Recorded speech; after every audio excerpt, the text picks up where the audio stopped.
وعدہ جھوٹا یہ اپنے اوپر سے اتار دینا چاہیے. پھر لکھو مسجد کے باہر لکھ کرو, یہ بورڈ آویزہ کرو کہ خبردار, چونکہ لوگ ناراض ہوتے ہیں, کمیٹی بھی ناراض ہو جائے گی, حکومت بھی ناراض ہو جائے گی, تو اس وجہ سے اس مسجد کے اندر ناموس رسالت کی بات نہیں ہو سکتی. آج یہی وجہ نا کیوں نہیں. اور اس علاقے میں جدھر ہم بیٹھے ہیں, یہ تو انہوں نے ہمیشہ اپنے مدرسوں کے دروازے کھول کے رکھے. حافظ صاحب نابینا ہے, اس کے باوجود انہوں نے کہا کہ جناب میں بھی حاضر ہوں, نابینا ضرور ہوں, معذور ضرور ہوں, لیکن محمد عربی کے عشق کی وجہ سے میں بھی جیل میں بیٹھ جانے کے لیے میں بھی حاضر ہوں. تو یہ ہے, مسائل تو ان کو ہونے چاہیے, لیکن یہ نابینا ہو جانے کے باوجود ٹھیک ہے یہ کہتے ہیں جناب, مجھے ہمیشہ یہ کہتے ہوتے ہیں کہ جناب میں حاضر ہوں, جس وقت بھی پولیس آئے گی میں رسول اللہ کے نام کے لیے جیلیں کاٹنے کے لیے میں حاضر ہوں. تو ہمیں کیا پریشانی ہے جب کلمہ پڑھا محمد عربی کے نام کا, تو پھر دین کے لیے کھڑے نہیں ہونا. مار تو ایک دن ہم نے جانا بھی, تو کم سے کم محمد عربی کے نام پہ موت آ جائے تو اس سے بڑی اور کیا سعادت ہے. تو کچھ سمجھ آئی ہے کہ ساری تقریر ہے, کوئی نہیں سمجھ آئی. تو اس لیے پوری جرأت کے ساتھ اور پوری قوت کے ساتھ آپ لوگوں نے دین اسلام کے لیے کھڑا ہونا ہے. آج دین کے اوپر مشکل وقت ہے. آج یہود و نود اور یہود و نصارہ اور ان کے ایجنٹ سارے کے سارے کتوں کی طرح دین کے اوپر جو ان سے وہ بھونک بھی رہے ہیں اور حملہ آور بھی ہو گئے. اب اگر مسلمانوں نے نہیں کھڑے ہونا تو پھر بتاؤ نا, ہندو آگے محمد عربی کے دین کی حفاظت کریں گے, تو حفاظت کے لیے تیار ہے نا انشاءاللہ. $1 اور پاؤنڈ کے لیے اس علاقے کا ایسے بھی یہ رواج ہے, لوگوں کے اکثر بچے جو ہیں وہ باہر کے ملکوں میں, اچھی بات ہے اس کے علاج کے لیے جائے, کمانا چاہیے, لیکن میں یہ کہتا ہوں کہ $1 اور پاؤنڈ کے لیے بیوی بچے چھوڑ کر 20-20 سال تم لوگ باہر رہتے ہیں, تو آقا و مولا کے لیے اگر 2 دن جا کے جیل میں رہنا پڑ جائے تو اس میں کون سی میں پریشانی ہے. تو اس وجہ سے اللہ تبارک و تعالیٰ آپ سب کو دلیری بھی عطا فرمائے اور پوری جرأت اور قوت کے ساتھ آپ نے آقا و مولا کا دین کا دفاع کرنا ہے. اور کون کون تیار ہے جی؟ سب کے ساتھ. اور مسجد میں بیٹھ کے آپ جڑتے سنی کم سے کم جو سب سے ہلکا نعرہ لگاتا تھا نا سنی, پتہ نہیں یہ کس نے دریافت کیا, اس نے تو صحیح کیا ہوگا کہ نہ ہمیں توڑ دیتا کام.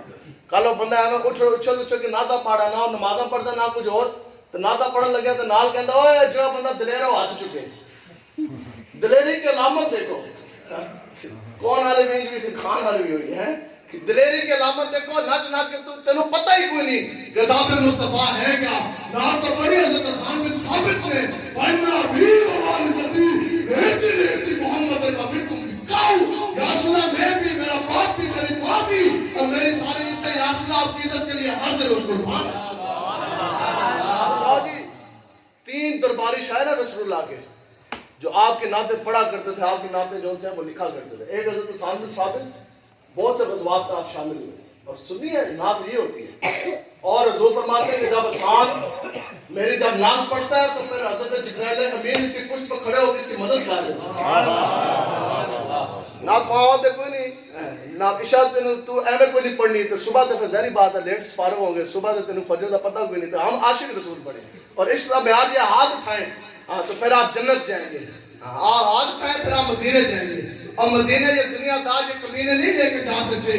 قدر نبی دا ہے کہ انسان دنیا دار کمینے, مدینے آپ کو وہی لے کے جائے گا جو خالص محمد عربی کا غلام ہوگا. تو دل کی جو سی ہے نا آقا و مولا, یہ کم سے کم جو ہلکا نعرہ لگاتے تھے سنی وہ یہ تھا کہ غلام رسول میں موت قبول ہے, لیکن مسجد کا دروازہ کھولنا اور اندر ختم نبوت کی تقریر کروانا قبول کوئی نہیں. موت قبول ہے لیکن صبح کی نماز پڑھنا بھی قبول کوئی نہیں. موت قبول ہے لیکن مسجد کے اندر ختم نبوت کا جلسہ کروانا بھی قبول نہیں. مسجد میں جھوٹ بولتے ہیں, اور موت قبول ہے تھانے دار کی اکھ پا کے تیرے میں اتنی جرأت کوئی نہیں کہ دنیا دار کے ہاتھ میں ہاتھ ڈال کے تو بات کر سکے, اور پھر بکواس کرتے ہیں. موت بھی قبول ہے, موت جن کو قبول ہے وہ یہ ہے. حضرت ابو دجانہ رسول اللہ پہ جب تیروں کی بارش ہوئی تو پھر آپ رسول اللہ صلی اللہ علیہ وسلم کے سامنے اس طرح کھڑے ہو گئے. صحابہ فرماتے ہیں ہم نے وہ نظارہ دیکھا کہ ایک نہیں دو نہیں لاتعداد تیر حضرت ابو دجانہ کی جو سے وہ کمر پہ لگے, لیکن لا یتحرک, لیکن ایک تیر بھی حضرت ابو دجانہ نے محمد عربی کی طرف نہ آنے دیا. اور اگر ڈھال بھی ہوتی نا, ڈھال جب بڑے تو بڑا جنا ہوتا نا تو اس پکڑی ہوتی ڈھال, تو اتنی قوت سے تیر آ رہے تھے کہ وہ ڈھال میں بھی جو سے وہ دھمک آ جانی تھی. صحابہ فرماتے ہیں کہ ہم نے دیکھا کہ پورا جسم تیروں سے بھر گیا, لیکن حضرت ابو دجانہ کے جسم کے اندر جو سے وہ حرکت اور دھمک بھی نہ پیدا. عشق جو ہے وہ یہ ہے, عشق کے معیار یہی ہے. تو آپ رسول اللہ کے غلام ہیں اور اللہ تعالیٰ آپ کو رسول اللہ کا عشق مصطفیٰ آپ کے سینے عشق مصطفیٰ سے بھر دے. اور رسول اللہ یہ آپ سنیں جو ہمارے حضرت فرماتے ہیں نا کہ ہمارے دل کے اندر جو خیال گزرا نا، جو دل کے اندر، یہ بہت بڑی بات ہے. یہ جو ہمارے دل کے اندر خیال گزرا ہے رسول اللہ اس خیال سے بھی واقف ہے. اور غور سے سننی یہ بات. اور رسول اللہ صلی اللہ علیہ وسلم اس خیال سے بھی واقف ہیں جو کسی کافر و منافق کے دل پہ گزرتا ہے. اب وہ کس طرح کہ جب جنگ بدر کا جب مارکا ہوا نا، یہ حضرت امام باقری نے بھی لکھا کتاب المغازی میں، یہ واقعہ انہوں نے نقل کیا کہ جب غزوہ بدر کا جب مارکا ہوا نا تو کفار و مسلمان آمنے سامنے کھڑے.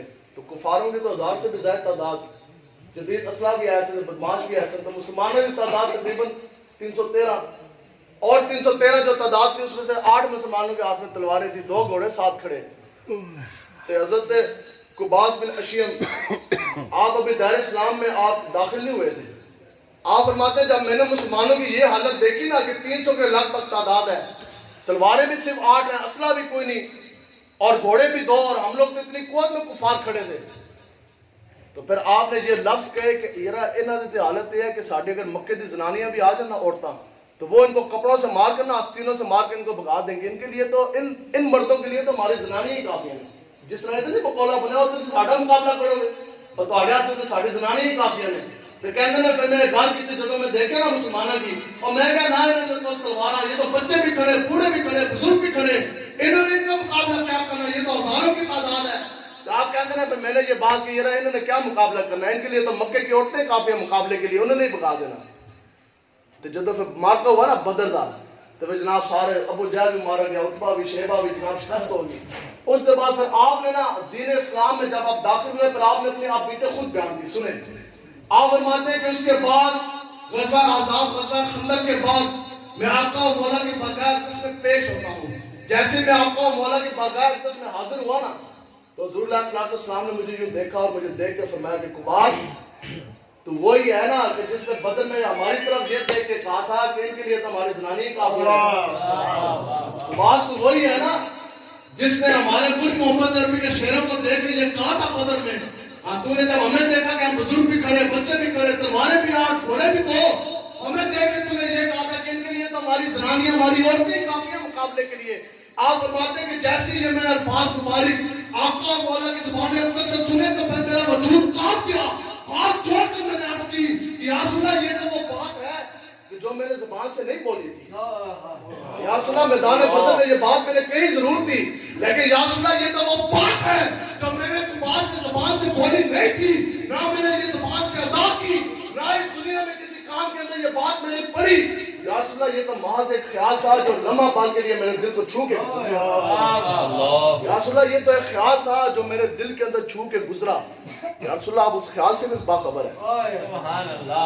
تو یہ سامنے کفار کے صفوں میں تھے اس وقت، تو اس صف میں بھی کھڑے اگر کسی بندے کے دل سے خیال گزرا تو رسول اللہ تو اس سے بھی واقف ہیں. تو اپنے امتی کے دل کے پھر کیا کہنے. تو اس لیے آقا و مولا حضور علیہ الصلوۃ والسلام کے ساتھ آپ لوگوں نے وفا کرنی ہے. ہمارا جان بھی، ہمارا مال بھی، ہمارا مال و متاع بھی، ہمارے بیوی بچے بھی، اور ہمارے جسم کا لہو کا ایک ایک قطرہ بھی آقا و مولا حضور علیہ الصلوۃ والسلام کے لیے حاضر و قربان.